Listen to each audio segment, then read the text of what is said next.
Estamos en contacto con Gabriel de Rademacher, vicepresidente de CRA.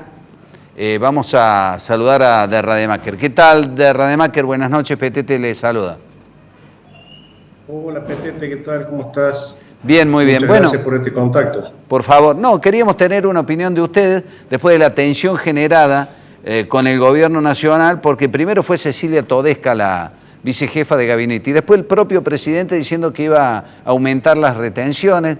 La reunión de ayer, en principio, terminó con que el presidente no va a aumentar las retenciones por ahora, punto suspensivo, pero me parece que reina entre ambas partes la desconfianza, ¿no?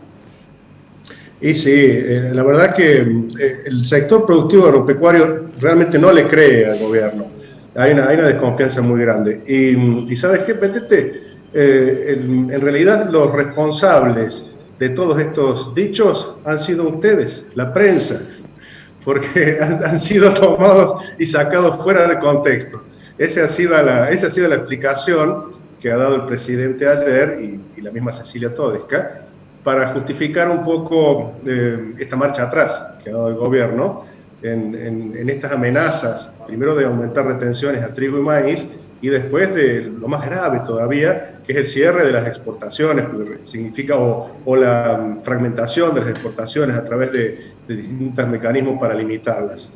Pero bueno, más allá de eso y un poco la broma que es cierta, lo importante es haber logrado que el gobierno entienda que la participación porcentual de los productos primarios, de los productos del campo, en el precio final de los alimentos en góndola es mínima. Entonces no somos nosotros los productores agropecuarios los responsables del aumento del precio de los alimentos. Las causas hay que buscarlas justamente en la inflación, en la pérdida del poder adquisitivo del bolsillo del trabajador, de la sociedad en general, pero claramente hay que empezar a trabajar sobre los distintos eslabones de las cadenas agroalimentarias para tratar de encontrar algunos desfasajes, pero no en el caso de la producción agropecuaria. La producción primaria no puede ser catalogada como la responsable del precio de los alimentos. Bueno, casualmente, recién hablaba aquí con José Simonella, presidente del Consejo de Profesionales de Ciencias Económicas, sobre esa cuestión, porque el gobierno les achaca a ustedes la inflación, que todos estiman va a ser lamentablemente cerca del 50%. Ya tenemos el número de enero, 4 puntos, muy alta, verdaderamente muy alta, ¿no? Ahora, ustedes sostienen que la incidencia es menor porque son los responsables de la materia prima, ¿no? Después entra la cadena de comercialización y, en definitiva, la inflación también es una cuestión de expectativas, ¿no? Sí, pero ¿sabes qué es lo más grave? Que el verdadero factor que termina marcando el desequilibrio de todos los precios termina siendo el propio Estado con la presión impositiva. Por ejemplo, para poner un ejemplo emblemático, en el caso del precio del pan, el trigo participa, que esto es una discusión vieja ya, el trigo participa en el valor del precio del pan en no más de un 12-13%, dependiendo de los tipos de panes y los lugares donde se lo adquiera. El trigo participa entre un 12 y un 13% en el valor del precio del pan en góndola.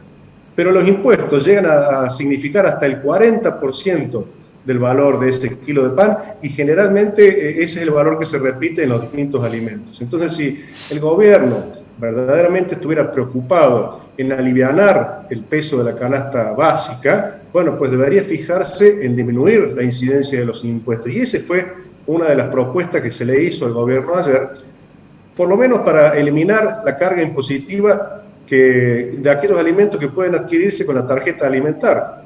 Pero el gobierno se mostró muy reacio a eso, argumentando de que bueno, los números están muy ajustados y que debemos eliminar cualquier tipo de distorsiones que pueda llegar a haber en las cadenas para llegar al mostrador con el precio mínimo más posible. Bueno, también da la sensación que en momentos complicados el presidente o escucha demasiado al Instituto Patrio o juega para la tribuna, porque, digamos, pelearse con el campo, y si se me permite el término, garpa para la tribuna ultra, ¿no? Sin lugar a dudas, es parte de la retórica de este relato del gobierno, y hay que tener en cuenta que es un gobierno que tiene una vocación de intervención de mercados y de regulación muy manifiesta, como así también de incremento de las presiones impositivas. Y en un año electoral, y bueno, esto va a ser un factor en juego y una pelea, si se quiere, día a día.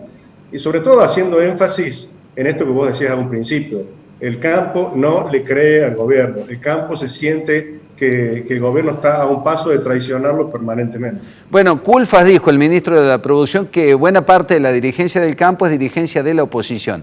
¿El campo es macrista? ¿La dirigencia del campo juega para Macri? ¿O para Cambiemos? No sé.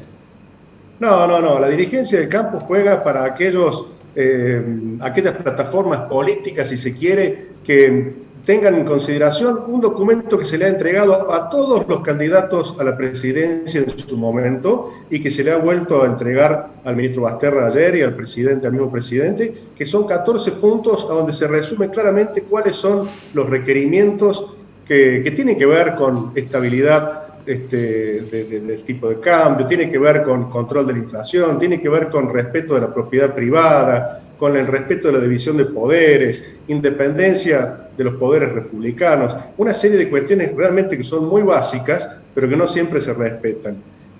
Seguramente atrás de quien ofrezca esa plataforma y el campo va a acompañar esa propuesta.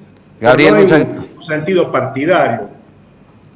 Gabriel, muchas gracias, buenas noches, un gusto como siempre. Muchas gracias a vos, Petito, un abrazo. Gracias, chao.